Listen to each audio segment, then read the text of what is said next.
Okay, Ed, you want to go first? Yeah, sure. Well, welcome everyone. So excited to see so many familiar faces, some new faces, and most importantly, my beloved co-author, Kara. Kara is, if you guys have not had a chance to work with her, she is an absolute dream.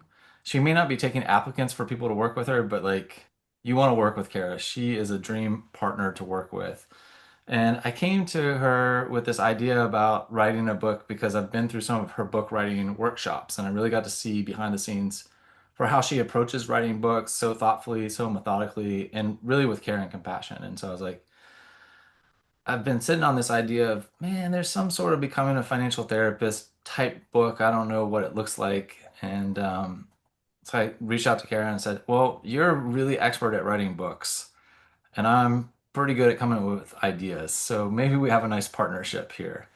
And she was nice enough to oblige and say, yeah, let's flesh this out. And so we spent a little time fleshing out the idea, and we were off to the races pretty quickly. And some of you got to contribute and be in the book, and we are immensely grateful for that.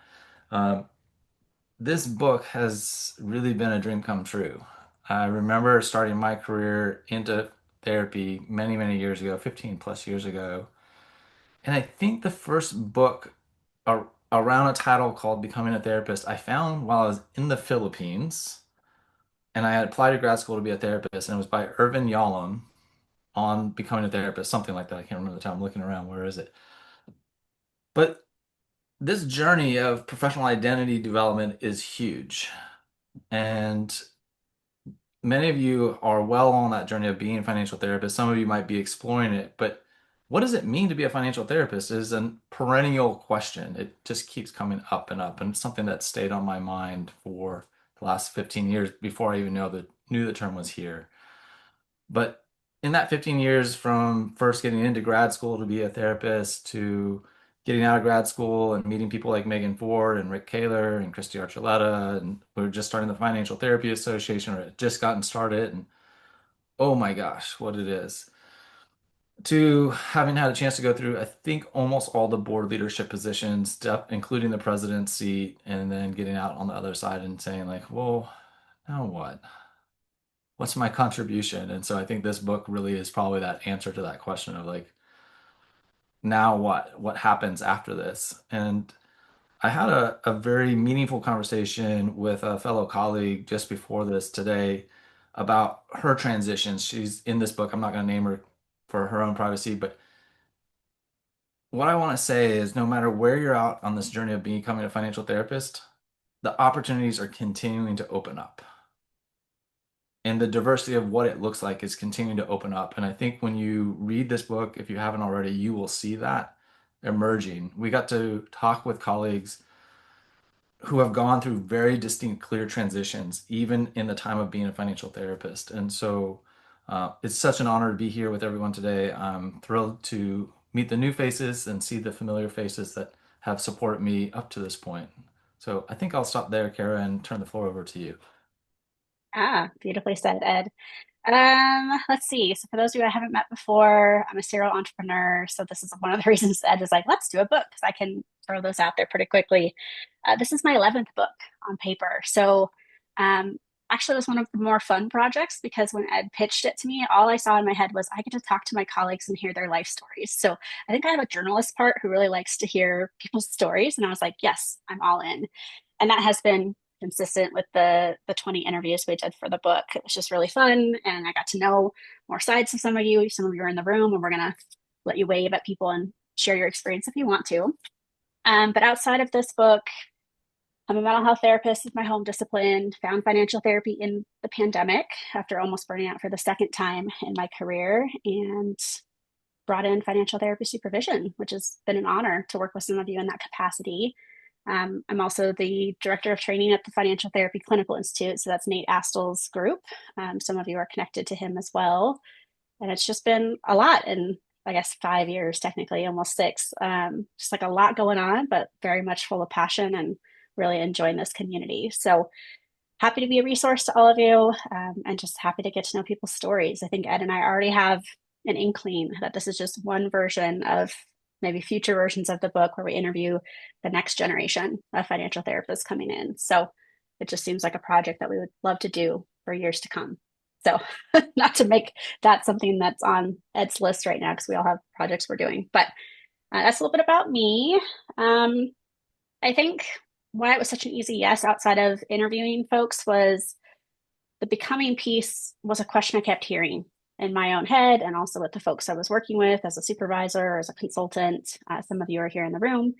But yes, exactly, Erica. That's how I described it to people was like chicken soup for the soul was what we were aiming for of like storytelling, short. All of our attention spans are like this big these days. And so it was just really easy to write from the heart. And I hope that came through for those of you who've had a chance to read it. Ironically, Ed and I only have our proofs with us right now because we don't have our stack of books. Because if you didn't know, when you self publish with Amazon, they love to take their sweet time to get the authors their actual copies. So I have the ugly proof, right, with the gray thing around it, but just wanted to show it visually to people and has a little dedication and stuff to you all because you are our community. And without you, this book would not have come to be. So I think our intentions, and I think I want to start with you here, intentions of the book, like what you're hoping people get out of it, outside of the chicken soup for the soul piece that Erica just named. Yeah, and and I think Erica, you really highlighted is this has been for me both like a journey with community, and most of the day in, day out is pretty darn lonely. And so, for me, one of those things that I do to help me not feel so lonely is read and read pretty voraciously. And so having this book where I can just sit down and read and jump into a different chapter and read someone's story and be like, oh yeah, okay, I'm not alone in this.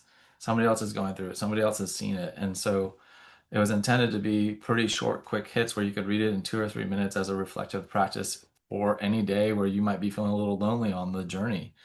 And I think we really fulfilled that. Definitely. It was interesting. The biggest theme we got from our interviewees was do your own work. And so that's, I think, just like a green light for this book. Like all of you, and I'll have you wave here in a minute for those of you who were interviewed, all of you said in your own way, do your own work, do your own work, do your own work. And Ed and I think this is actually why we connected the way we did, because we both felt so passionately about we got to know our own stuff to Yeah, do this work with yeah, others. yeah. Um, but I think that's where not only the storytelling comes in, but the reflection prompts. And so, hopefully, for those of you who've had a chance to glance at it, and if not, you'll know that this is now part of the book. But there are reflection prompts at the end of every person's story, just to continue that work to like get curious about how financial therapy has impacted you, what you come in with, or as I say a lot, know your edges, what you do well, where you need to grow, all the things. So I just wanted to call out kind of the structural piece there because I know a lot of people are like, okay, cool, short stories, but also reflection prompts in here, as well as some like tools in the back of the book as well. Ed, other thoughts on that? Yeah, well, I think, when we think about the structure of the book, one of the things that's been so helpful for me is the hero's journey and that concept of that process. And what was interesting is without prompting anyone that we interviewed, they each shared a story that seemed to, or the totality of their story seemed to show some part of this hero's journey from kind of the call to adventure and stepping into like, oh my God, I get to be a financial therapist, into like, oh my God, I'm trying to be a financial therapist. Now what? And really having to dig into that inner work that we all go through. But really, the exciting thing that we get to do is develop that sense of mastery and then return with that wisdom and being able to take that full arc. And I think everyone that's in this book has returned with wisdom by virtue of the fact that they've contributed to this book. So whether you feel that or not, we see that. But different stories really helped bridge different parts of this transformational journey that people embark on. And so I think that this can be a real nice companion, both for yourself, but also for anybody that you're mentoring along the way to help normalize some of the initial excitement that people feel when they discover financial therapy for the first time. I know I did. But as we all know, you don't really know what you're signing up for on the front end of this. And it's that dip into the valley, the crucible experience that's so challenging and demanding. And as a collective, I think we're getting better at helping people come through that, be the guide that helps people go on their own transformational journey. But that's a big part of where we're at as a collective organization is we've got a good number of us now through this full transformation, and I think we have a pretty solid identity about what it means to be a financial therapist. So we get to use this book as a nice framework and stories to point out what it's going to feel like at each of these stages of development. Yeah, so it was really fun to put it into the hero's journey for those of you who are familiar with that arc, or I guess it's a circle technically, for the stories that we did collect. We didn't put this in the book lately, but I want to say it here in this recording just for fun. But we did notice kind of two distinct paths as to how do people got here. Obviously, there's lots of ways people get to financial therapy, and it wasn't confirmed, which is why we didn't put it in the book. But initially, when we started the interviews, which we started the interviews right before the FTA conference this year, we are noticing the folks that come from the mental health discipline tended to have more of like an emotional reaction to money. Maybe they had financial trauma or something in their own history that made them come into the work. And then our financial professionals, our financial planners, advisors tended to come in saying like, it was modeled for me, or was there was comfort there, which I thought was really Mhm. interesting. It wasn't completely that way, but our first couple of folks kind of stood out to us. It's like, huh, how interesting that some came with comfort and others came with like anxiety when it came to their own work to get here. So I just wanted to call that out for interest, not because I think there's a theory to that. It was just something we noticed. Kara, it's funny that you bring that up. I had forgot that we had noticed that, but there was that Yeah. when we asked about like early experiences around money. On the whole, the financial planners led with a story of kind of inspiration and modeling some sort of family or close relationship that set the stage for why they wanted to go into finance. And those coming from the mental health side typically seem to lead more with a story from of pain, suffering, missed out, confusion that they were trying to sort through. And it is not a definitive anything. It's just a observation. But for our academic friends here, it might be something to look at and think about how do we even share our stories about what drew us to this work. I mean, Dr. Megan Ford just said this would be a great research project before you said that, Ed. So, like, yes, of course, it's something fascinating to think about for sure. So of course, the folks that we interviewed, we are trying to pinpoint folks that have been in the field for a certain amount of time. So that was our first round of financial therapists as we think about a book like this. And so we asked them a series of questions. We asked for like half-hour interview because everyone's time is so valuable, and then started to see these responses, right, to put into the chicken soup for the soul kind of stories. Some of those folks are here in the room, which we're so excited they're here, and we'd love to hear what the experience was like for them if they want to share. But regardless, for those of you who were interviewed, can you like wave at the camera so folks can know that you're in this book? Just wave if you're willing. Thank you. So these are folks that were like, yes, we're willing to spend some time telling you our life story when it comes to how we found financial therapy. And I speak for both Ed and I, and just how much gratitude we have that you spent that time with us and were willing to trust us with your story. For any of the folks that are in the room and were part of this book, do you want to share what it was like for you, if you're comfortable? Any brave soul.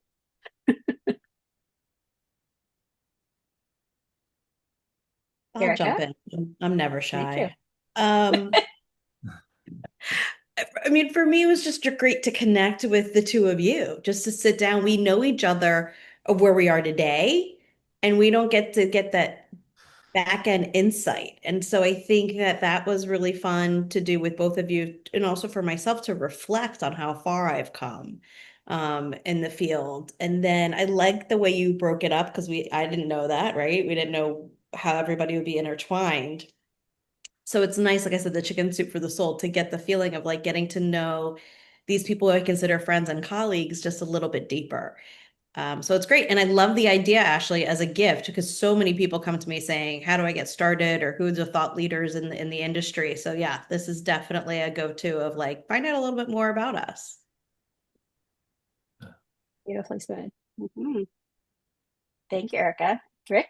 For me, it was just like a conversation with friends.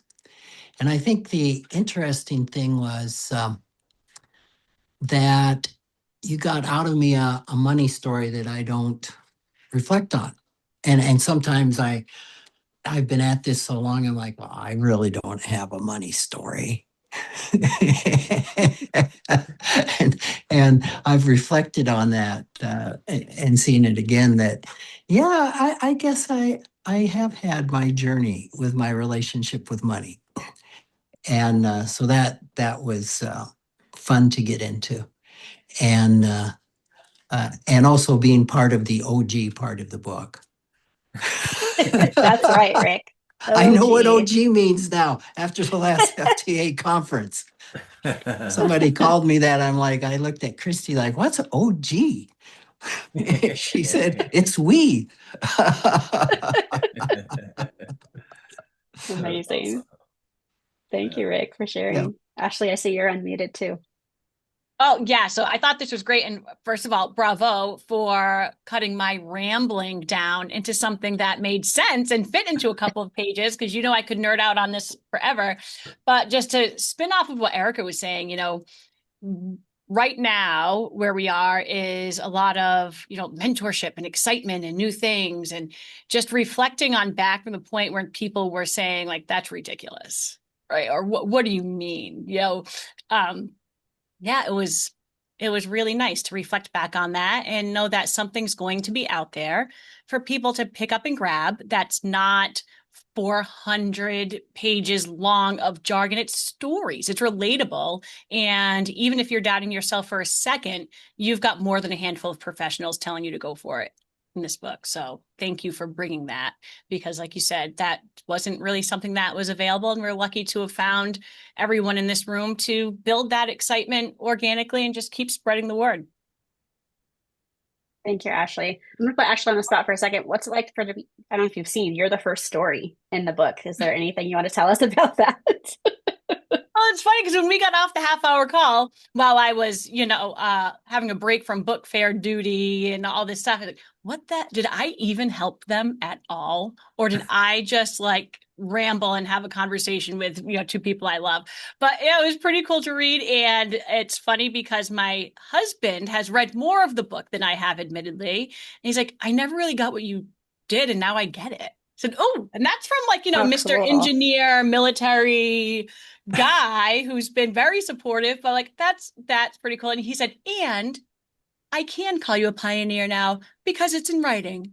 Because he would always say, it sounds like you're doing some like pioneering things. Like not a lot of firms are doing what you're trying to do. I'm like, no. I'm like, there's a lot of people. It's just not out there. It's only that you know me, right? So that was, you know, fun, and be able to share it with the team and everything. So. Ashley, this is music to my ears.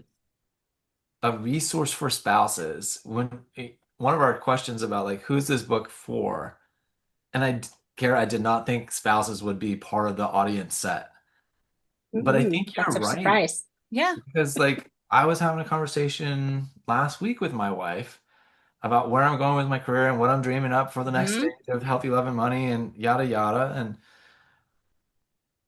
she kind of had the essence of like, would you stop changing because I can't figure out how to describe what you do. And so, you know, it might help to just like give her this book and say, dear, just read through this book. It's short, it's manageable, and this will probably give you a better sense of it than, you know, because I don't know. For you guys that have partners, I feel like it's my partner is the hardest one to explain what I do and have her get it. Seems like everybody else it just lands, but I don't know. Maybe that's just me and my marriage. So, anyhow.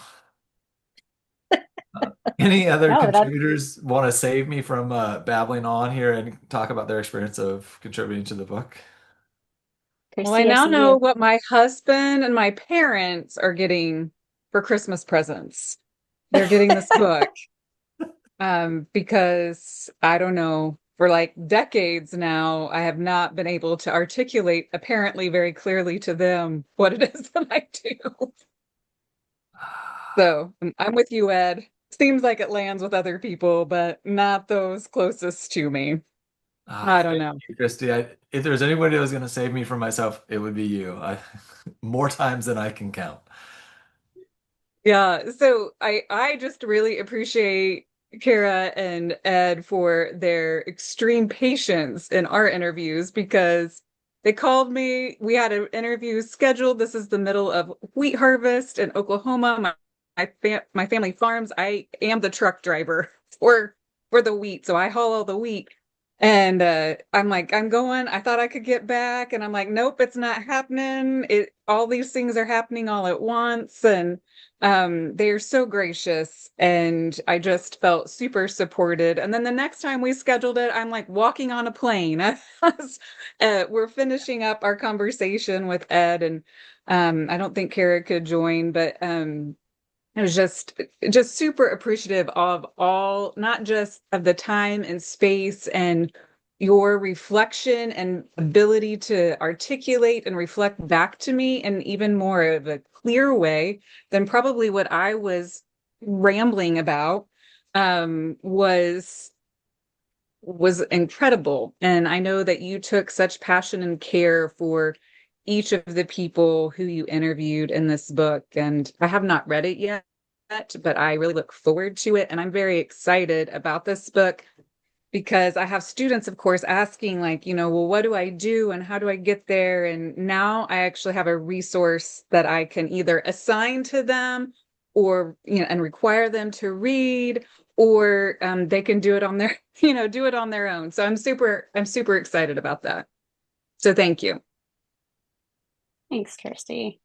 Yeah, I mean, everyone had such busy lives. Christy's story is just one example of how we like squeezed it in, but wanted to support our future people in the book, right? Of like, do you justice. So each person who we interviewed, we gave a draft to make sure, did we get this right? Did we hear you right? I think that's important to say in this recording for folks. If like we didn't hot dog it, we like went back to them and said, did I get this correct? And this book is not a nuts and bolts, here's how to become a financial therapist when it comes to like business structure, although I know that's a very common question we all get in this field of like, how do we do this?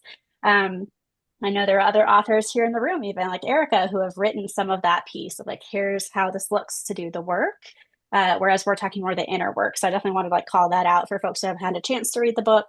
That we have colleagues that are more than happy to fill that space of here's how you set up the business or here's how you market to the clients.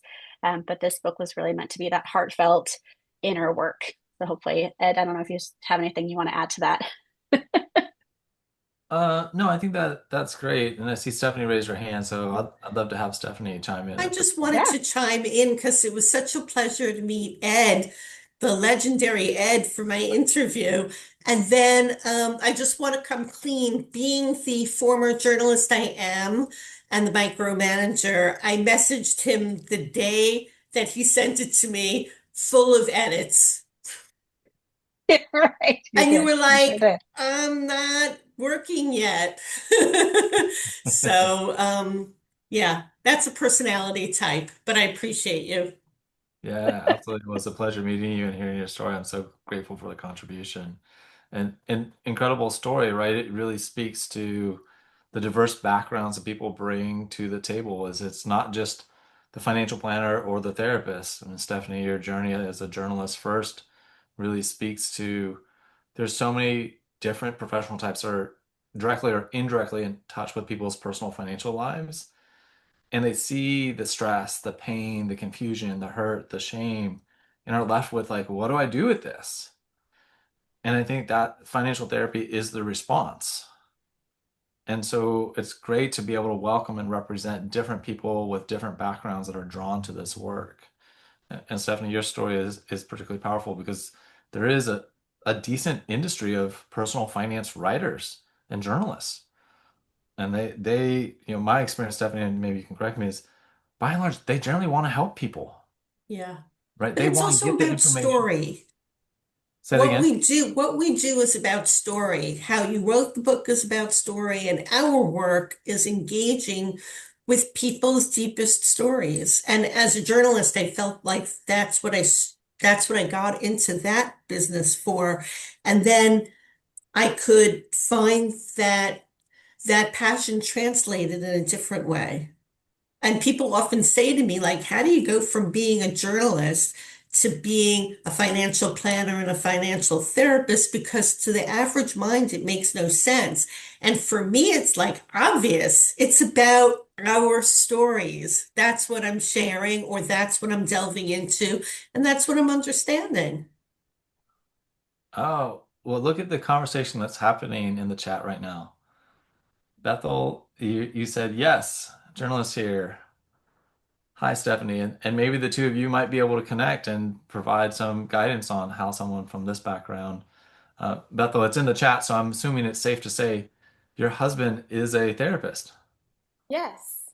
He was a musician and then he became a therapist, which is also a strange transition. But we're just full of Love strange it. transitions here. Also, my sister is she was a nurse for many years and became an end of life doula, and her work actually informs my work now as a financial coach.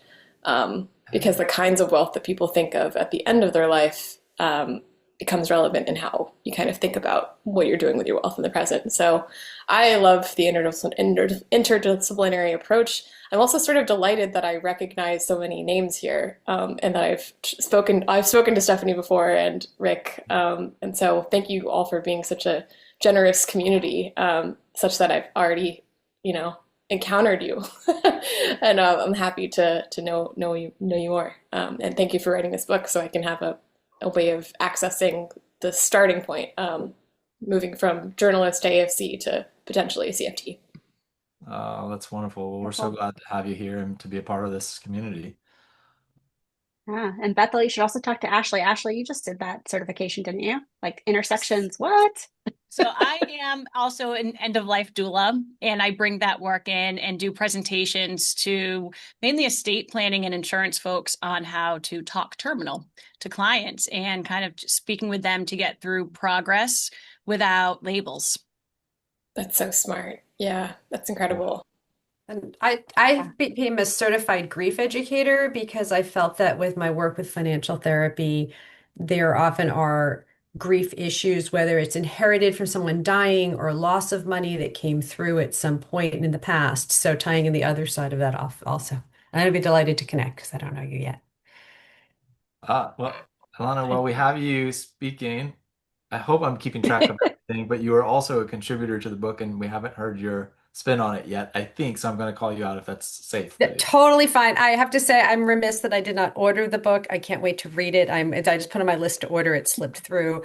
No, But I just want to tell you how incredibly honored I am to have been part of it. It was such a pleasure just being interviewed and just helping me think beyond my little desk and my own little world where I meet with my own little clients out to the bigger picture and connecting with everyone else. So I'm really honored to be part of that. And just bringing out there, as I wrote in the chat, I think it's really fascinating. We all come from different backgrounds and we all do financial therapy differently. And I think that's really an interesting just thing to put out there because I mean, I know a little bit about how each of you do that. I was privileged to be on a training that I got to see how a bit more about how Ed and Jonathan do things. And it's really fascinating to be able to see how someone else does something. And we can really only do that if we do trainings together, which I plug if you have a training that you want to be doing, I'd love to be on your team. But like we need to be able to see where we're all coming from and what we're actually doing. And I would just add that I was able to be in a training for financial planners that uh, and they were listening, Christina Lynn did.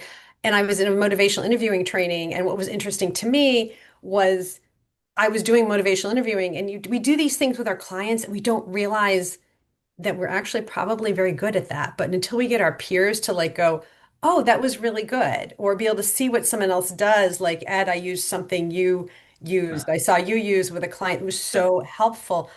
It's all a matter of how do we share our magic with each other. And I think this part of this book is about this. We're beginning to share each of the beautiful puzzle pieces that we bring to this to come to make a really, really nice puzzle. So thank you for having me be part of it. I'm really, really, really honored. And I love being in the room with all of you guys. Like this is amazing. So thank you. You're so welcome. I'm so appreciative of your contribution. And I do think that this is one of probably the ongoing open challenges for the practice of financial therapy is financial therapy happens in the privacy of our consulting rooms. It happens in the privacy of our Zoom rooms, and we don't really see what it looks like. And so, that's a huge part of human learning is seeing how things are done. And so I think, the rough metaphor is like we're all been learning how to swing a baseball bat at a moving ball, but never seen it actually done. And outside of the FTA conference and a handful of other trainings. And so as we continue to work on how do we open those spaces up, and Alana and Jonathan and I got to do a training for a planning firm where we did role plays. And so they literally saw how I do what I do. and I saw how they do what they do, and it was just so darn impressive. And so, yes, that invitation, as you're getting opportunities to do trainings in different places, see if you can bring in a peer, see if offer the role play training as a big part of the demonstration, and you'll grow from it for sure. Kara, do we Not have done other learning. contributors that haven't yet had a chance to speak that want to speak? Yes, but if they only if they want to, some have put stuff in the Okay. chat, so I want to honor that. They might have wanted to just like type it rather than say it. Yeah. But yeah, I'm also putting some stuff in the chat to make sure you're grabbing these from us. This is part of us wanting to be celebratory with all of you. So we put all of the beautiful reflection questions that some of you have commented on from the book into a Word doc, which might be used for students or mentees or whoever you're working with, or just a quick check on your own stuff because we're never done learning. So might as well keep that going. And I'm going to share my complete Dropbox, which is something I've been just compiling to Alana's point, like financial resources, like what do we all have going on? What are some things we might be building? So I'm going to put that here in the chat for all of you as well, which has like intake questions, more on this book. Some of the other books that are out there, including Erica's book, is in that list. So we've got lots of different things happening in that Dropbox. Just another resource we wanted to share with you all in this idea of community, because this community continues to grow and there's a lot more we can learn from each other. So just wanted to put that out there for you all. Yeah. Oh boy. Questions. Well, go ahead, Ed. Oh, yeah. Yes. But speaking of seeing live demonstrations, Bethel, it looks like you shared one maybe of our colleague Rick. Sorry, I'm getting totally distracted. Yes. Sorry, I just wanted to drop that link because it was the first time I kind of saw a demo of what financial therapy looked like. Yeah, Oh, it's awesome. So that's there, right? Is that there's a decent informal librarian, Kara. I love that you're playing the role of librarian and consolidating and organizing things together. fine. Yeah. Not one of my I'm sure I'm giftings. missing lots of things. But, yeah, let's see what else. So what's next? Do we want to just open the floor for other common questions Yeah, for us or of the course. contributors to the book? Anybody that's here that just wants to? Yeah. So we're kind of at this space where we're at the like ask the authors anything. We're open books. Ed and I are willing to answer questions. It could be a logistical question about book writing and publishing. It could be something specific to this journey. I just wanted to give you all the floor. If there's something you want to ask us. Alana? Okay, so oh, sorry, someone else. I have a question. So in that spinning part of my brain, sometimes I think about writing a book and then I go, and I know I'm so proud of like Erica did her book and like you guys do your book. So in my spinning part, I don't know if this is helpful to others there, and maybe people can nod if they are, but what would you tell someone who goes, well, maybe I'd want to do this, and I'm just not sure. What would be the steps forward since you're the pro? I hear such wonderful things about you. Oh man, I mean, it's a loaded question you just asked there. If I was going to oversimplify it, the question I ask most aspiring authors is what's the gift you want to give? What's the gift you want to give your audience? So from that, you then pinpoint who your audience is. And there's a book out there called Write a Must Read by AJ Harper. I think that's her name. But she says the same thing in her own language, which is like keep the reader in mind the entire way through the book, right? Of like, what's the experience we want to give? And I think, Ed, I even asked you this with this book of like, what do we want people to feel when they're done reading this? So it might be an adjective, it might be a sentence, but like, what is the gift we're giving that future reader? And so I think that can keep it heartfelt in my experience. If I can just keep that in mind, whether it's on a sticky note or like just a through thread, I think that could be a starting place of some soul searching. Because I believe all of you have a book in you. I know that sounds cliche and corny, but like everyone I've ever interacted with has a story to tell. And it's like, whether that's a memoir or a self-help book or a how-to or whatever, I think everyone has one in them. It's just keeping that gift in mind is what I would say as a starting place. Don't know if that's helpful because again, very loaded question there, but that's my simple answer to a complex question. Well, Ed, what would you add? I think the thing I would add is to frame it as a learning journey. And because you've successfully learned how to do many other things in your life, there's no doubt that you can learn how to do the authorship thing as well. But authorship has this kind of aura and mystique to it, as if it's something unapproachable. But the reality is, we're all educated professionals. We've all had to write papers. We've all had to put ideas together. And so you have the fundamental skills and background to do it without a doubt. It's just translating these pieces and getting them fine-tuned. And so what I would say is frame it as a learning journey. And part of that learning journey is finding your writing group and your writing instructor. So for the first book, The Healthy Love and Money Way, I answered a Facebook ad on write your own book, and it had a structure that I went through, and I just plugged into it and off I went. For this book, I've gone through one of Kara's writing program seminars, just kind of fleshing out some other book ideas and thinking through what I want to do and how I want to do it. I haven't finished that book yet. It's kind of on the table. I've got some other things I want to figure out. But then I was like, oh, but then there's this other book. And so right when you hear Kara say, well, I've got 11 books. Kara says you have one book in you.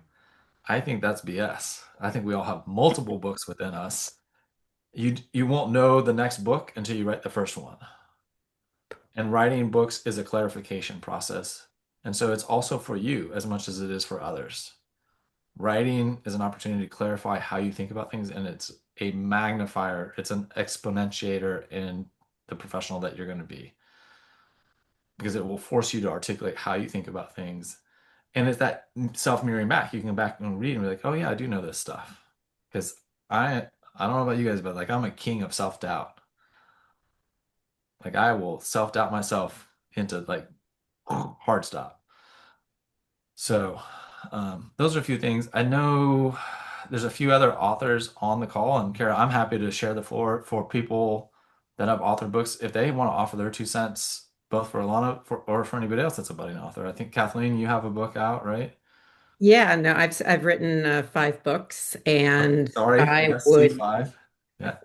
and I agree with Ed. First of all, I just want to make sure I say congratulations to Ed and Kara. I was excited. I'm always very excited when people come out with new books, especially in this field. But in terms of writing a book, it's interesting because I feel like books find you. And the first book I wrote was in 2003, wasn't in this field. I was a mental health counselor, and it was about eating disorders. But we literally bought the book. I co-authored it. We bought the book, Publishing for Dummies, and we followed it, and we got a traditional contract. We didn't make oodles of cash, but we got the book out there. I think, there's so many options. For me, a book, I write an outline, and it definitely is about clarifying my work. And it was something that just called me. But I also know that many people write books with great book coaches, in book writing groups, doing it alone. It kind of is finding your own process. And I don't think there's a right process. And it's also finding people to cheer you on, which brings me to the point where I don't even know if Rick Kaler recognizes me anymore. But Rick was very helpful and beneficial at the beginning of my career. So I haven't seen you in forever. It's so great to see you on Zoom, to help support the work when I started my writing many years ago. So I appreciate it. And happy to talk offline, Elena, to anyone about writing a book if that's useful. Kathleen, I totally recognize you. And I'm probably the only male that's tried to get in all of your female only groups forever.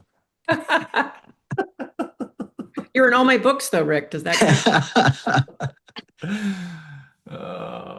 Amazing. Awesome. Other questions, things in general that we can answer for folks here that are with us still? I'm curious to know why leave out the parts about how to sort of start your practice, like the business elements. Was that a conscious decision, and is that just too much information for a single book? Or as you mentioned, it sounds like because kind of knowing your own story is so central to beginning this career, did you consciously sort of choose to begin where it seems to begin? Yeah, do you want to go first or second? I have thoughts. I know you have thoughts, but I think, Bethel, am I saying your name correctly? Yes, you are. Wonderful. I think your last thought, Kara, you may have already crossed that bridge in your mind, but that was probably an unconscious motivation. But what I would say is, I think when you're writing books, you do have to get really clear on what's your intended purpose for this book, and to not allow too many purposes to get crammed into one book.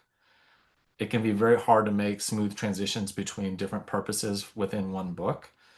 And so that's, I think, a big part of why we try to stay focused on this is a book about stories and people's journey of becoming a financial therapist. I 100% think there's a need in the market for that book about how to structure your business and probably a lot of other things associated with that. This just was not that book. But we definitely got asked about that. So, Kara, you may flesh that out even a little bit more than me. Yeah, I think one thing I've had to think about as a author is like, how will these books age? And when you write a book about how to run a business, business evolves, right? Every 5 years it looks different. And so even if we had gone and asked these 20 people, tell me how you started your business. Did you form it under your therapy practice, your planning practice? Did you start a new business? Are you under coaching? All of those are options depending on where you are and what your home discipline is. And so I have a sense that there's our colleagues that might write to fill those gaps, like Ed just said. But I also have to wonder, will it be relevant in 5 years? Will the industry be completely different in 5 years?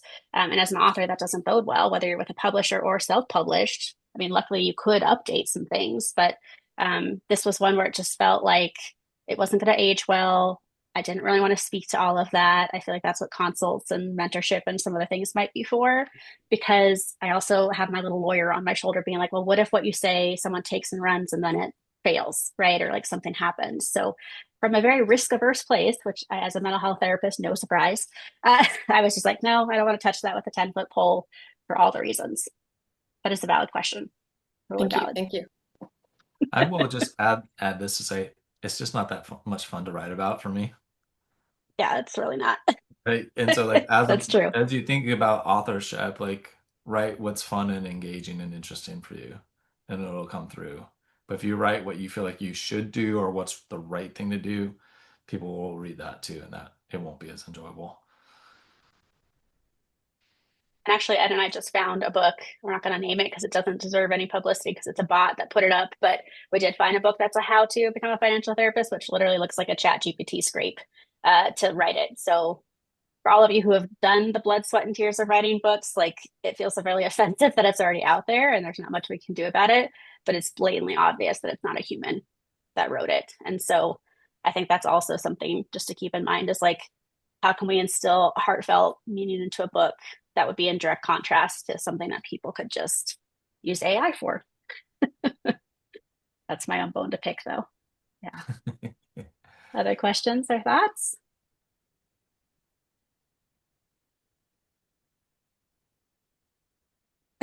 All the Kara, wheels are maybe we turning. should go to the very exciting raffle. Yes.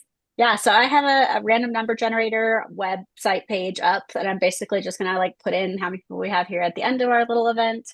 And what the plan is we'll announce who the 4 people are. We'll get your addresses offline and we will send you a copy of our book in gratitude for attending our event and making us feel special. So let me put in some numbers real quick and see what we got going on here.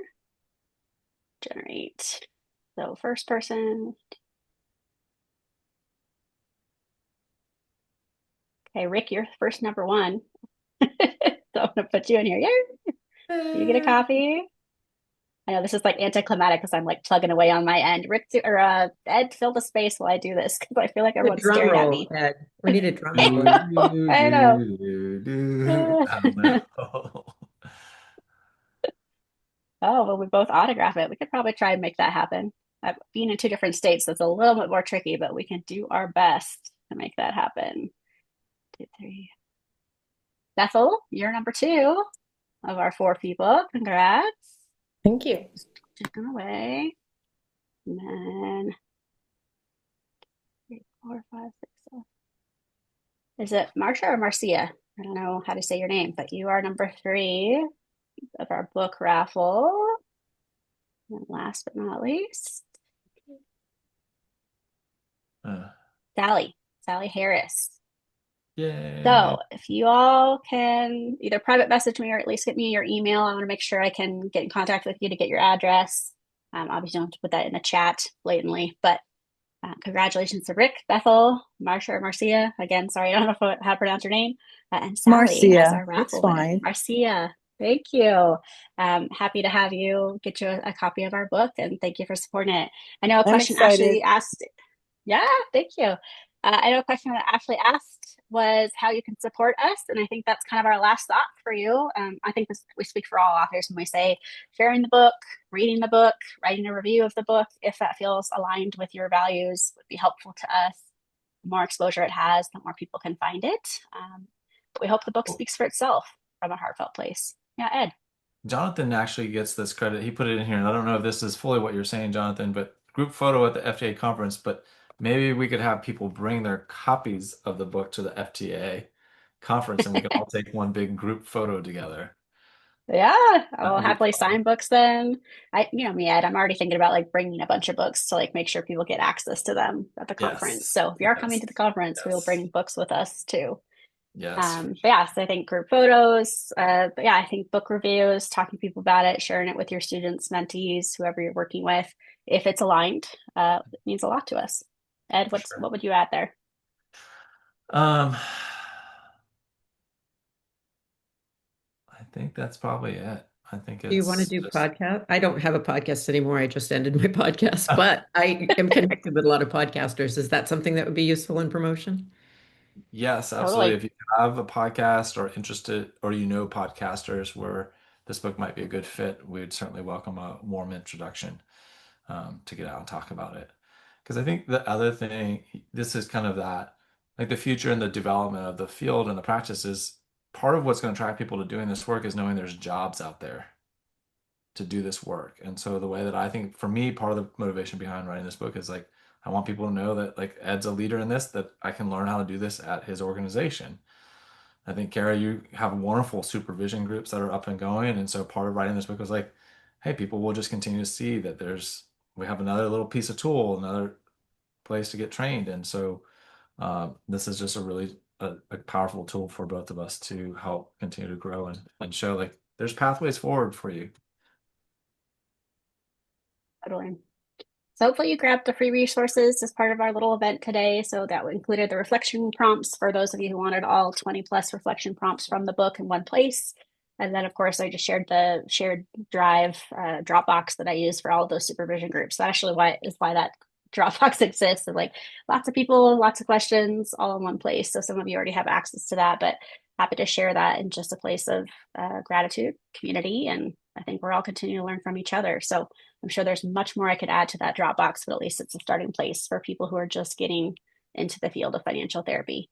Everything from what books we recommend that are financial therapy aligned to here are some questions you might ask in a consult or an intake with one of those people you're working with, if that feels appropriate. So trying to build out all the things.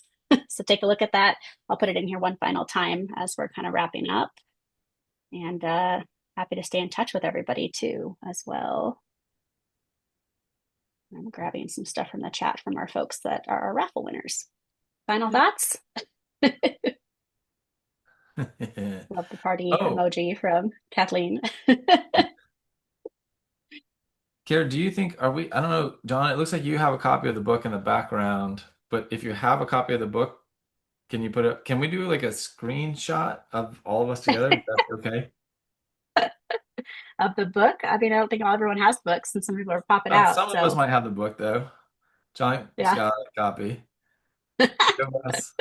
Yay. Are you able to, I don't know, Kara, how to do this. Yeah, I can do this. Hold on. Everybody ready? Please. Maybe. Control. I need like 3 hands for this. There it goes. Octopus. Yeah. Bigger hands for this. Thank you again so much for joining us. I'm going to put out the recording to everybody who I have any email for. So not to spam you all, but for those of you who wanted to share it or access it later or had to pop out early. And we just appreciate you being with us today. Thank you for supporting this book. Thank you. Congratulations. It's nice seeing everybody. Oh, John.